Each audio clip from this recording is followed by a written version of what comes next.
Hi, Yvette. Thank you so much for being on the Next in Line podcast. We're so excited to have you as our next guest. So, before we get started, can you tell us a little bit about your background, kind of introduce yourself to the audience, and take us through your journey so far, your career journey? Well, first of all, Karina, thank you so much for the invite. This is my first podcast ever, and I couldn't think of a better podcast to get started. To tell you a little bit about me, I'm from Honduras, currently based in Spain, and I studied international relations in my hometown in San Pedro Sula in Honduras. And that already was a very interesting journey because, at least in my university, it's a career that has a little bit of everything. So you take a little bit of economics, a little bit of law, a little bit of politics, history, etc. So it already gave me this like big, say, panorama of things to do. And I started working with special economic zones, which are geographically delimited areas that have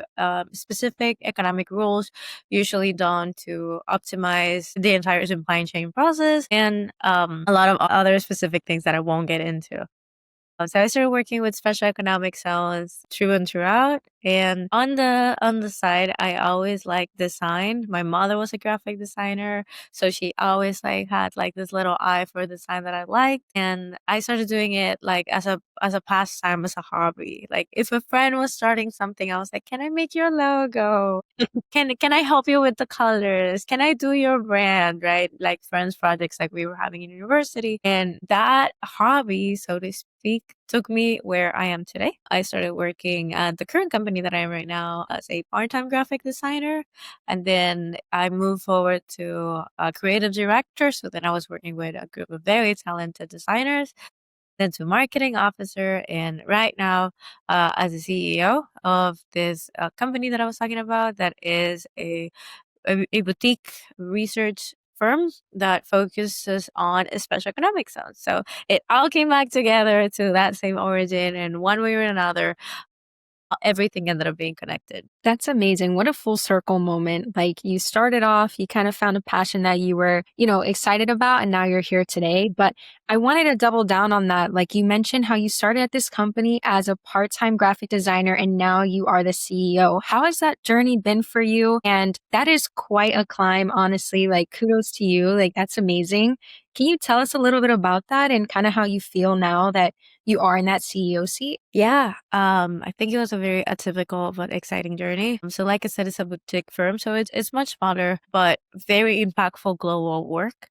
And initially, well, now that we're older, like this was like 4 or 5 years ago, everybody was like in their 20s. Like we were like among the oldest, and we were like 25, 26. So initially, it's a very dynamic group. We were remote.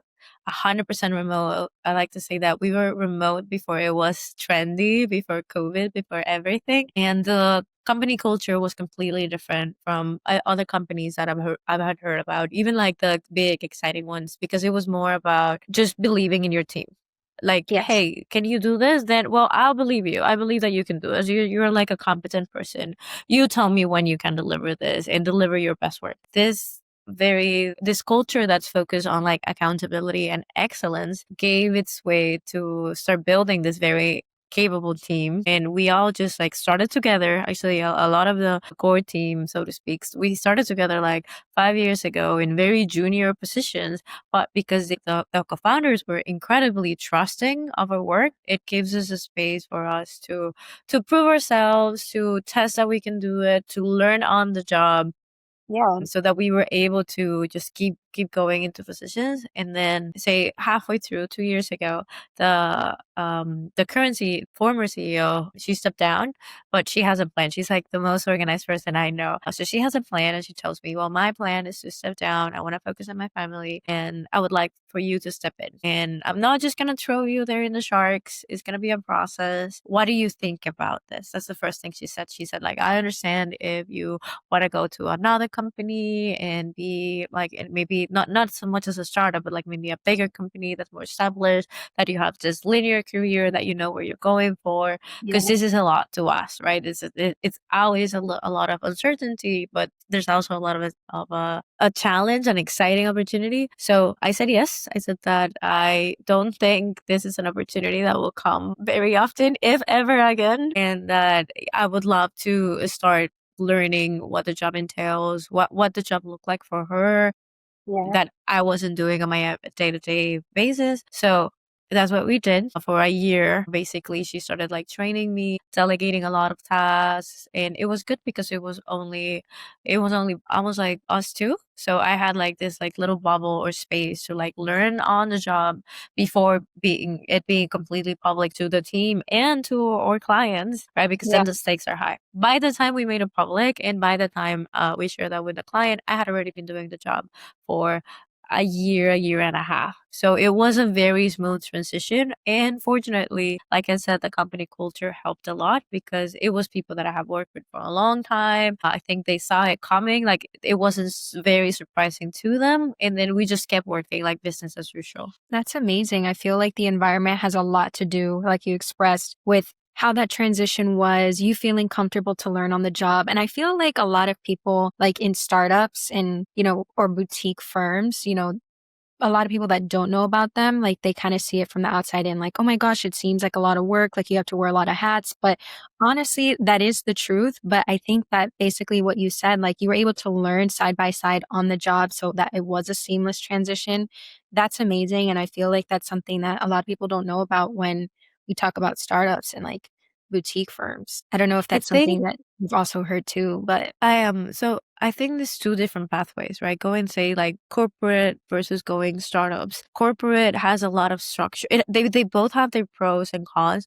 But they're completely absolutely. different. And depending on you and your personality, you might thrive in one, and you might find yourself, way like drowning in the other. But I think the best thing somebody could do is work at both, because then you have both of the experience. I had friends that were working at a corporate, like for their first jobs, and they were like, I don't like it. I don't feel like I'm learning as much. I want to do way so much more. And I was like, before you move to a startup world, that is going to be completely different, and you need to completely change your mindset. Try to absorb as much as you can from the big established company.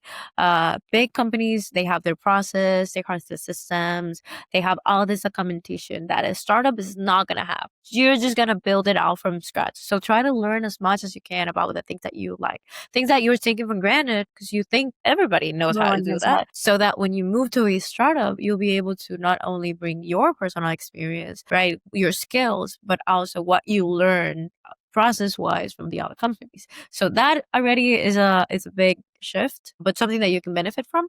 And also the fact that in a corporate, like you have your little box, like this, right? This is where I fit. This is what I do. This is where my colleague is. This is where my other colleague is, and I'm here. And this is what I have to do, and that's it. I go 8 to 5, and that's it. I have my role. I have my career path. You have everything laid out for you. And in a startup, is like there's no lines. It's just a whiteboard, and this is the goal that we all need to get to. That's it. How do we do it? How do we get there? And the path is completely open, and it's exciting because if you're a young professional, you have so many ideas. You think that you know how you can do things. You want to do things your own way. You want to innovate, and a startup is the place to do it.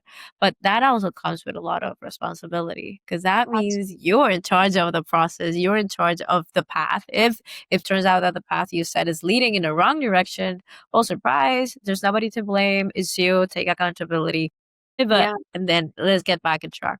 So it's completely different. It's worth doing the mind, but you have to like change the chip and then put something else, because it's completely different worlds. But there's so much to learn from both sides. Absolutely. Do you feel like, so you worked on both sides or only in startup? Both. Mostly on startups, but I do Okay. have a little bit of more like the big corporate experience. Got it. So would you say that now that has shaped you into where you're at today in your position? Like it's super helpful that you're giving us that outlook because you're right. There's pros and cons to both. And I feel like now that you're in this seat, it you end up learning a lot from both sides and you're thriving where you're at today, it seems like. And if you think about it, they're both, I don't want to say two sides of the same coin, because it's more like two stages of the same process. The idea of a startup is that it grows so much, it right, it holds over time, it's able to evolve, it's able to establish itself to a point where it's no longer a startup, it becomes this big corporate established institution. So they're both phases of the same process. Yeah. So if you can visualize that, and if you have a little bit of corporate experience, and you're able to help startups do that, become more established, grow, and mature. But if you don't have that visualization as clear in your head, you're not going to know where to go, right? It's just going to be a little bit of like aimless directions. But I think it helps a lot. I personally love working with startups. I think it's exciting. I think it's really full of people who are, well, just like you. They want to like eat the entire world. They want to do it so much. They Yes. want to, conquer. You're a workaholic, but for your own dreams. It's exciting knowing that you have like so many things that you can do. It's not for everybody, but I think it's one of the most creative jobs you can have. Absolutely. I feel like being in, like you mentioned, I'm in those shoes right now of in the middle of a startup, right? Only barely 2 years in, right? And I'm like, you're right. Everyone has to be hungry. Everyone's kind of like, and especially with the team, like building out the team, like you're saying, it all goes back to the environment, the culture that you're trying to build, and having everyone on that same page, kind of with that same mindset, like you're saying, that creativity, that grit, like everyone just wants to win because they're passionate about it, just as passionate as you and I, right? So, being that we're talking about, the team and the environment, how would you say, how powerful the first impression can be when you're first either meeting someone to bring onto your team or even building a relation outside of that? Like, what's the importance of that? And do you have any insight on that side? I think whether it is for personal or professional reasons, and for better or for worse, first impressions are like, I would say like 60, 70% of everything. It's very hard to undo a bad first impression. It's incredibly Totally. hard because our mind gets set onto something, and then it's incredibly hard to undo. And a lot of the things that we don't realize is that the first time you talk to somebody is not necessarily going to be your first impression. Maybe they know you from somewhere else. Maybe they heard about you. Maybe they saw you from afar at an event. Maybe they saw you on a post on LinkedIn. Maybe you have friends in common. Maybe they've seen your Instagram stories. There's so many other places in this incredibly connected world that by the time you talk to somebody, they're likely heard about you like 5 times already, and they have an idea of who you are that may or may not reflect reality. So the way that we carry ourselves in general, we're just like dropping first impression seeds all throughout. So by the time you want to apply to a job, for example, if it's in a similar industry, if it's somebody that maybe they heard about you, maybe a friend of a friend already works there, and they're like, oh, you should interview this person. This person is great, right? They already have an idea of who you are. And especially, for example, when you're interviewing candidates, and this is something that we did a lot. At some point we were in a year, we interviewed like 300 people, and we had no HR experience. We had to learn on the job. Like, how do we do interviews? How do we identify who is the right person? How do we identify who is the right culture match? And it got to a point where, yes, like skills can be learned. And we've learned that it's easier to learn a skill than to take somebody who already has a skill and make them be a culture match. But if you find a culture match and, they have good values, they're trustworthy, they do this, they do that, you can just teach them the skill. They can learn the skill in a week, in a month, 2 months, maybe, if it's very complicated. But Yeah.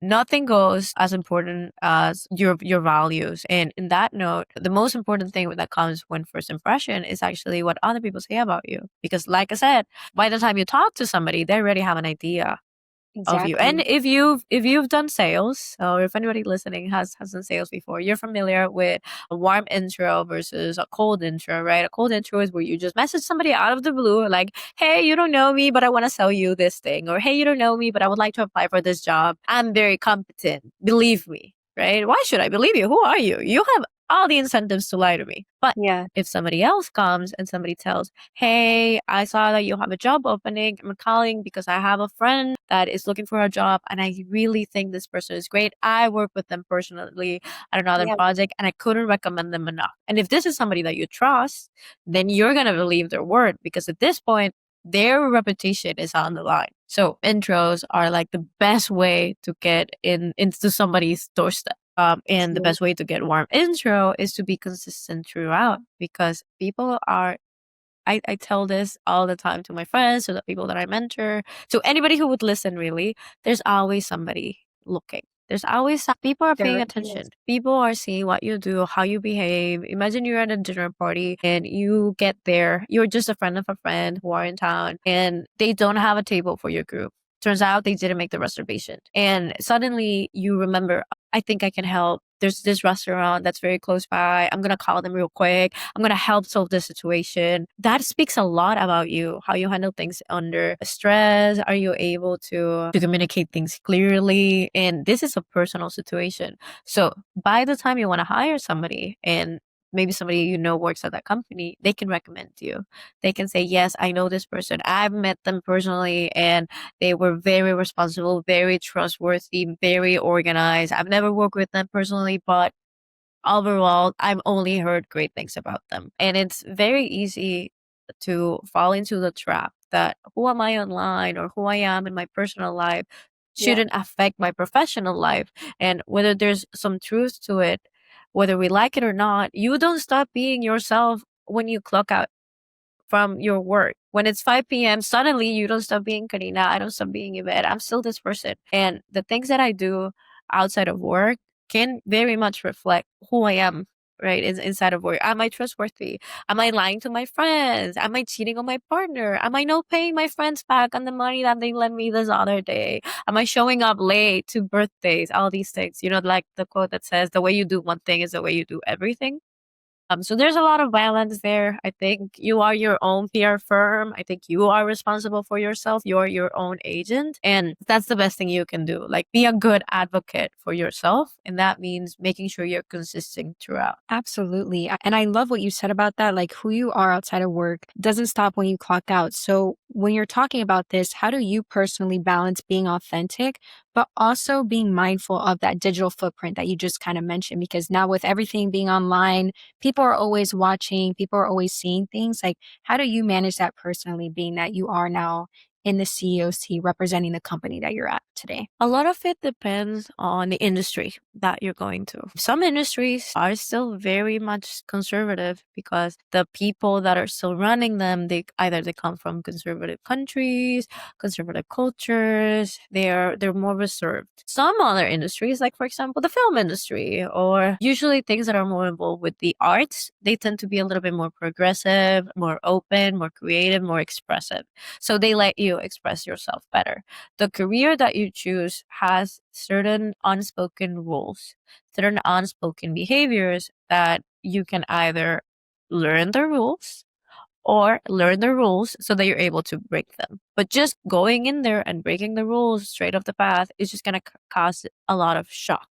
That's not to say that you need to comply with everything. Like, oh, if everybody's wearing a black blazer, I cannot wear a pink one. No, you can't. You just need to learn the rules. Like, why is everybody wearing such somber colors? What are the conversations about this? I've been in rooms where I saw people that were going through CVs on and candidates, and they saw that they had hand tattoos, for example, and immediately the person that was this is for an executive assistant, the person that they were going to assist, they said, no, I don't want to work with somebody who has hand tattoos. I don't trust their judgment. That was shocking to me because to me, I'm younger. I'm younger. I don't care if somebody has a hand tattoo if they're competent. But for them, it meant something that they didn't Yeah. like. In this case, I don't think there's something that's good or bad. I just think that there's certain industries that have certain unspoken rules, and you need to learn how to navigate those. If you are going to a banking conference, and this happened to me literally this year, I went to a banking conference and I had to dress a certain way. I knew everybody was gonna be wearing blazers. They often wear a lot of whites, blues, and grays. Yes. That's like the unspoken uniform. Very To that corporate. same city, to that same city, that same country, Switzerland. I also went then to a tech conference. And I told my team, don't you dare bring a blazer. I don't want to see anybody in a blazer. We're going to look silly. And they were like, what do you mean? We dress formal. It's a conference. Like, no, I want everybody's sneakers and I want everybody to be comfortable and, bring your A game, but be comfortable. So they are unspoken rules. If you show up to a tech conference in a blazer, they're going to know you're not a tech person. They're going to Yeah. know you're from the outside. So learning those rules, paying attention, look what people are wearing, and then play with that, right? You have to learn the rules before you can break them, the same way that many painters learn the basics before they're able to go abstract.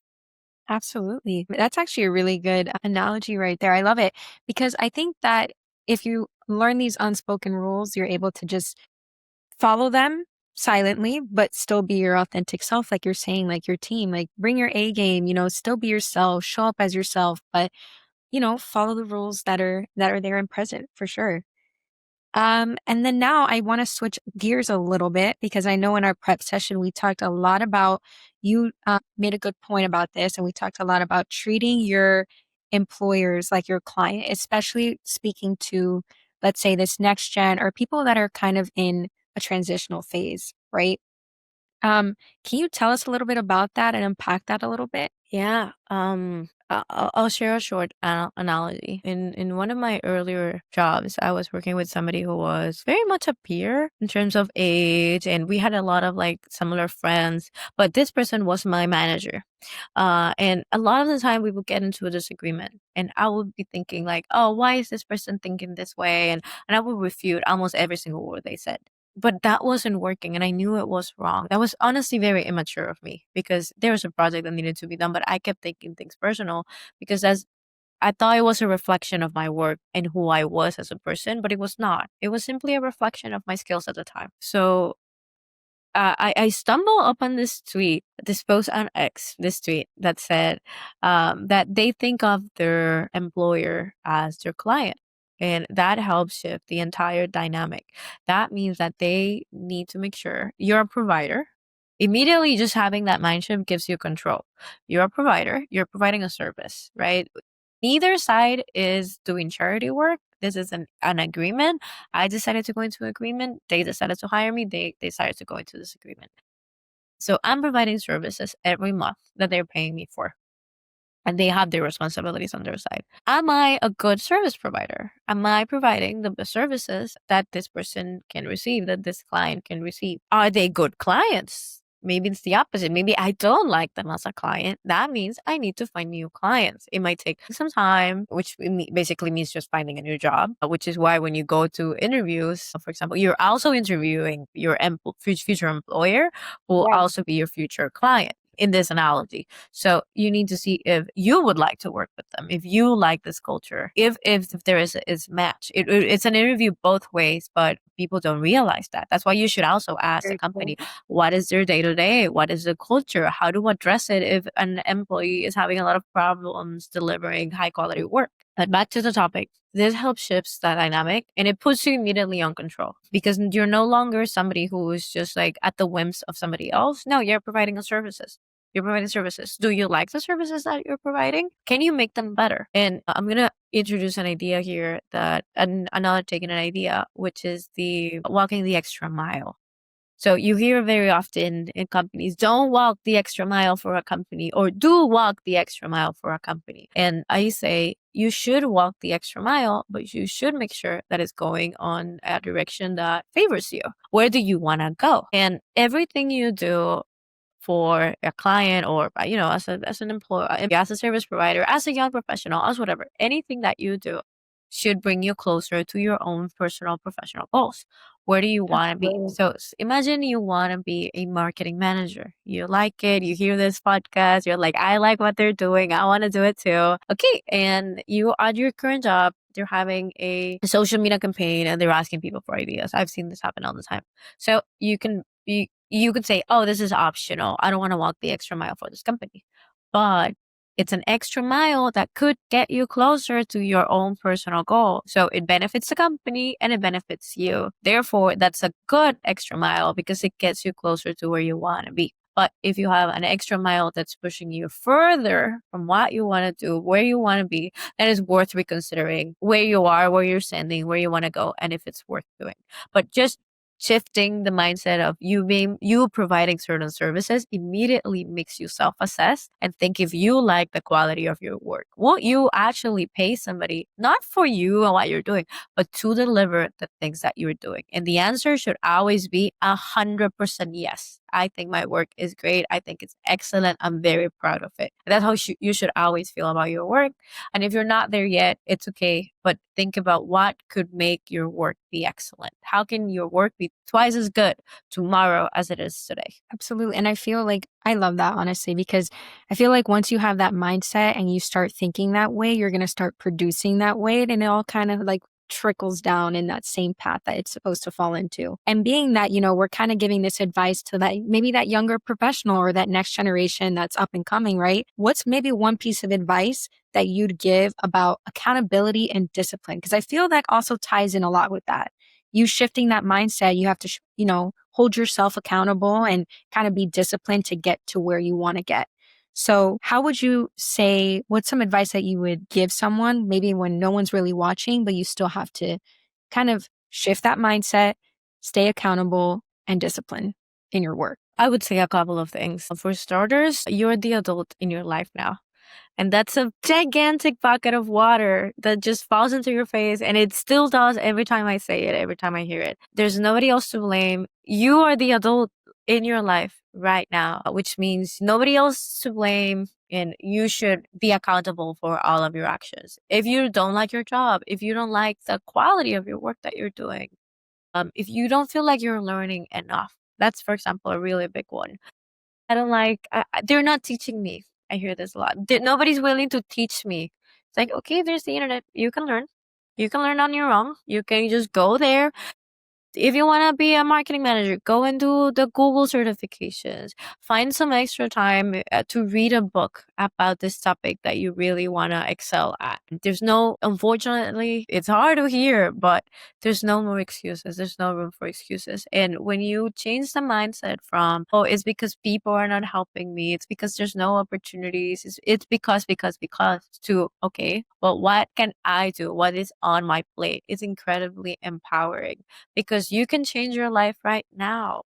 And that's a wonderful thing. You can change your life every day, tomorrow, this morning, like in a week. It doesn't matter. Like, you can decide right now, okay, you know what? I want to become a marketing manager.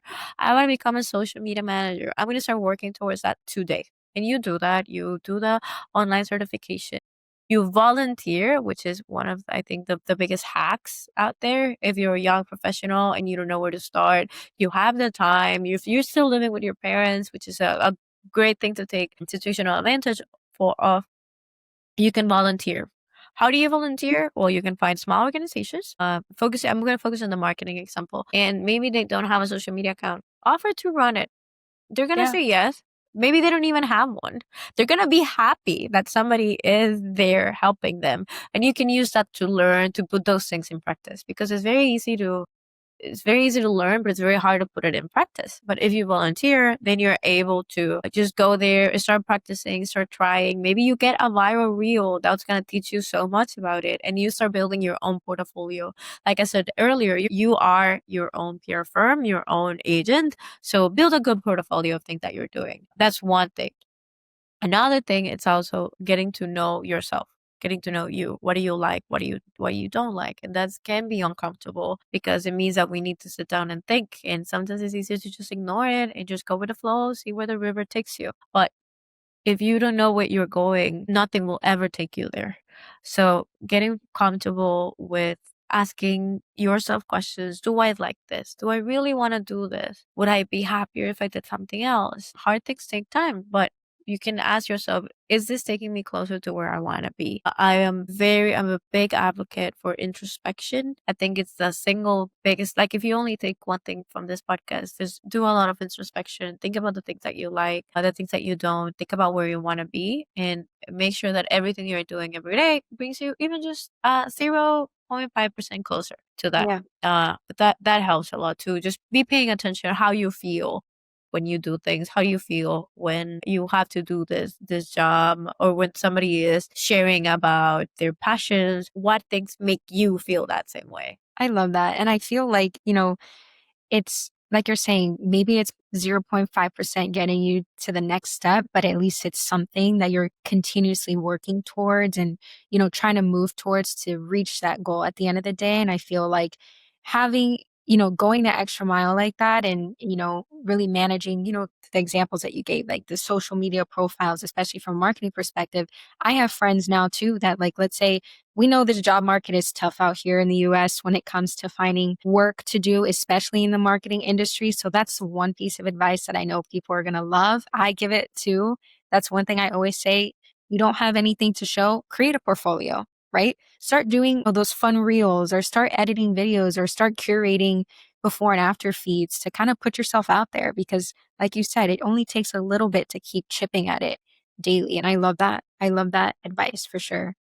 And talking about advice, now for those that are kind of listening, because I feel like you've had a very unique career path and it's maybe like not the normal traditional way of getting into the seat that you're at today. What would you tell them about owning and tuning into those strengths that, let's say, for example, that they're building at during that we just spoke about? So there's something that it's called the lock surface area. And what it means is very simple. You currently have a lock surface area, right? How much lock are you exposed to? And the bigger your surface area, well, the bigger the opportunity for lock to happen. So you can create the conditions to encounter more opportunities. So say you're already working on your portfolio, say you're already working on the feeds, you're already curating, you're already doing the volunteer work, but you feel like, well, nothing is happening. What do I do? I'm already putting in the hard work. That means it's time to expand the lock surface area, to say yes to opportunities, to see what is out there, to see how you can accomplish. And the way of doing this is by doing and telling. So maybe you're already doing the portfolios. Now it's time to tell people about what you're doing. And Yeah. start sharing things on your Instagram with your friends. Tell your friends and family, hey, I'm building a new social media account for this little store in my city. Follow it, please. And your friends will follow it. A lot of people that you know will like maybe help you out, and it helps telling. Maybe then share it on LinkedIn. I know LinkedIn sounds like super boring version of every other social media, but you will be surprised the impact that it can quickly have. Join webinars and message the speaker. Tell them, hey, I really like your webinar. I particularly found insightful how you said this, this, and this. Thank you. Best of luck in your life. I've done that. If I posted on social media, they reply. You will be surprised with the amount of people that reply and just say, hey, what are you working on? Tell me a little bit more. I want to help you. So naturally, as humans, we tend to be scared of the unknown. And launching yourself, telling somebody you've never talked to, doing something you've never done before is scary, and we rather not do it. But this will only shrink or lock surface area. You will meet less people, you will talk to less people, you will do less. But if you put yourself out there, I know it's a little uncomfortable at first, but you're your own advocate, right? You will expand the number of people that you know, and therefore more people will know about your work. It tying it back to what we were talking in the beginning. If you're very constantly outgoing, trustworthiness, more people are going to know that about you, that you are very proactive, you're a go-getter, they're gonna be inspired by you, and you just keep going. Like it all comes together with as more people knowing you, like the great, incredible, highly competent professional that you are. And Yeah. when it comes about finding a job or finding clients or finding projects, it will be much easier because you'll have a bigger network to tap into. You'll have this gigantic mesh of people that you can just connect, talk, hey, I'm looking for a client. Hey, I just started this like boutique firm. Hey, I just opened up my studio. If you know of somebody, please tell them, share them, and they will gladly do so because they trust you, they believe in you. So that is key. I talk about this like almost every day. Like you need to keep saying yes to opportunities. I believe that if an opportunity presents to you and you say no, then the frequency of those opportunities is going to decrease. But if an opportunity presents to you and you say yes, more opportunities like that are going to increase, because it's like hydrogen bonds. They stick together, Yeah. right? They're like sticky. They come together. So more opportunities like other opportunities. So if you say yes to some, your luck surface area will increase, your opportunities will increase, the serendipity will increase, everything is a net positive. You just have to go out there, step into the uncomfortable for a bit, and see what will happen and what will come out from it. For sure. And I feel like being uncomfortable is honestly the only way that you're going to grow. As scary it might be. I know a lot of people in this next gen, they get a little bit scared, but it's like put yourself out there. The worst thing that's going to happen is that no one responds to you, and then you go and message other people, or you go and connect with other people, and like you're saying, you're attracting all those yeses, you're attracting those opportunities even if you don't see them right away, right? Because I feel like Yeah. with that, you have to chip at it for a little bit, and it's not overnight. Like you're not going to be like, okay, like now I sent all these messages, I put all this hard work in. Where where are the responses? Where are the replies? It takes time also to build a network and to really build those relationships, like you're saying too. It takes time, but it ends up being full circle, and it comes from places you would never expect. One time I was organizing this event. It wasn't even my event. I was helping a friend. I was being a volunteer. I was bored on the weekend, and I was, yeah, I'll help you with your event. I want to learn how to organize an event. What do you need to do? So one of these speakers canceled last minute. And I knew from a friend that was working at a company that they had a colleague that was very techy. So I messaged them being like, hey, the speaker for this tech event canceled last minute. Will you happen to know somebody that talks about maybe privacy and data? They're like, yes, I know, so and so. They gave me this email. I just emailed them, Wow. hi, person. I heard from so and so that you're great at speaking of this. Do you have space in your agenda to join this event? You know, these are the specifications. It was actually a very big local event in the city. They said yes. They showed up. I immediately recognized them. Say hi, nice to meet you. We've been talking right on the email. Thank you so much for joining. How are you?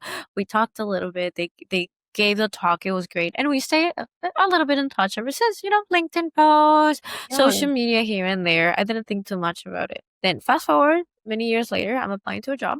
I uh, to make the story short, I got the job.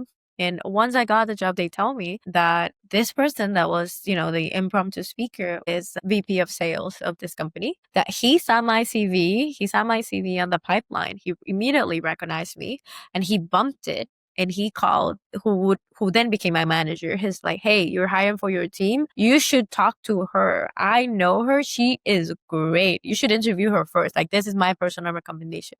And all of this unknown to me. I didn't know this was happening, right? Yeah. So obviously then the process went as usual. I got the interviews. The manager liked me. She hired me, and to this day she's one of my greatest friends. But it's something that came out of the blue. I would have never expected it, but it all comes together. I know there's so many full circles in this conversation, but But that's it's so usually how it true. happens. Yeah. It comes from places that you were not expecting, but people are always looking. And again, expand your log surface area and see what happens. Yeah, you may never know. You could even get an opportunity, get a new, a new deal and meet new people along the way, which is always amazing. And now that, we're kind of wrapping up the podcast here today, one last question that I always like to ask, and this is also towards, some advice that you can give to that next gen. It's like, if you could go back and give your younger self when you first started one piece of advice in your leadership journey, what would that be? Being about everything that we talked about today, because you've given us so many good pieces of advice here. The one thing that I look back and cringe so much is about me taking things personal. That's what I would tell myself. Like, it's not personal. It's not about you. Focus on the goal. It's very Yeah. easy to take things personal, to even be angry at your manager because, oh, they didn't like my work and they said this, and that. It's not personal. It's about what you delivered. It's about this document. It's about this social media post. It's not about you as a person. And I find it so frequently with younger professionals that they will immediately take feedback personal. They will Yeah. see it as an attack. They will either get angry, they will get upset, and not because of whatever is being discussed. Like, hey, it's okay to defend your position. Like, no, I think this document should be called this. I think we should write the conclusion like this. I think this is how we should present it. Like, yes, defend your point. But it also has nothing to do with who you are as a person, that Yeah. somebody just gave you feedback and told you, I don't like the social media post. I don't like this design. Do it again. It looks silly. It looks unfinished, etc. Right? It's not personal. It's the biggest thing I think that like permeated my younger days, just me being upset, or even like staying in bed all weekend because somebody gave me feedback that to this day I'm mortified about, but it wasn't that big of a deal. Maybe I Yeah. was being a little immature. Maybe I needed to hear it. It made me a better professional, but it wasn't an indication of who I am and my value as a person. It's just an indication of skill. So being able to separate your skills, the quality of work that you produce, from your value as a human, it's very important because it will keep you sane and it will allow you to focus on what's important. And at the end of the day, a company has a goal, a project, a company, organization, a group of students at the university trying to raise money for buying a new equipment. Every group, everything, it has a bigger purpose. So everything that everybody is doing needs to go towards that goal. It's not about me, it's not about you. It's about how can we best work together to achieve that goal. And keeping that in the center of everything you do will help it so that you can prioritize what's important and not let it affect your mental health as much, because it still affects a little. It's still hard to separate, but it will keep you centered. It will give you a compass, and it will make it so that it's not cloudy, that you can be still laser focused and still be able to produce high calorie work and keep thinking about your goals, your progress, and your things, and set you up for success. Absolutely. And I feel once you learn that early on in your career, you kind of master that earlier on, the better, because then you're able to go and move a lot faster throughout that journey, right? So, one thing I do have to say here is thank you so, so much, Yvette, for coming on here today. I mean, everything that we talked about, like you said, tons of full circle moment here. And I feel like a lot of people, especially the next generation, will take a lot away from this conversation.